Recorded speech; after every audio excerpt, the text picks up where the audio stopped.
નમસ્કાર, આપ જોઈ રહ્યા છો નેશન પ્લસ ન્યૂઝ. હું છું આપની સાથે હેતલ ભગત. વડોદરામાં નવરાત્રિમાં એકમાત્ર મંદિરમાં 9 દિવસ 1100 અખંડ દીવા કરવામાં આવે છે. પરંપરા અનુસાર નવરાત્રિમાં દરેક જગ્યાએ અખંડ દીવા થાય છે, પરંતુ વડોદરાના સેવાસીમાં આવેલ ગાયત્રી માતાના મંદિરમાં નવરાત્રિના 9 દિવસો દરમિયાન અખંડ દીપક દીવા થાય છે, જે પ્રથમ દિવસથી લઈને છેલ્લા દિવસ સુધી પ્રજ્વલિત રહેશે. આશરે 1200 કિલો શુદ્ધ ગાયના ઘીનો વપરાશ થાય છે અને આજના સમયમાં લોકોને સગવડ પડે તે કારણસર મંદિરમાં 1100 અખંડ દીવા કરવામાં આવે છે, એમ હરિઓમભાઈએ જણાવ્યું હતું.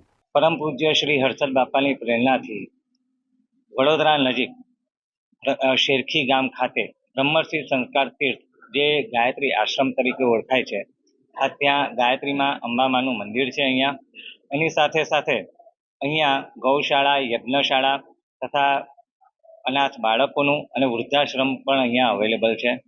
ત્યાં આગળ દર નવરાત્રિએ વિશ્વમાં આ એક જ સ્થળ એવું છે જ્યાં નવરાત્રિ 9 દિવસ 1100 અખંડ દીપક અહીંયા પ્રજ્વલિત કરવામાં આવે છે. એ દીપક લગભગ 1200 કિલો એમાં ગાયનું ઘી વપરાય છે. શુદ્ધ ગાયનું ઘી 1200 કિલો અહીંયા વપરાય છે.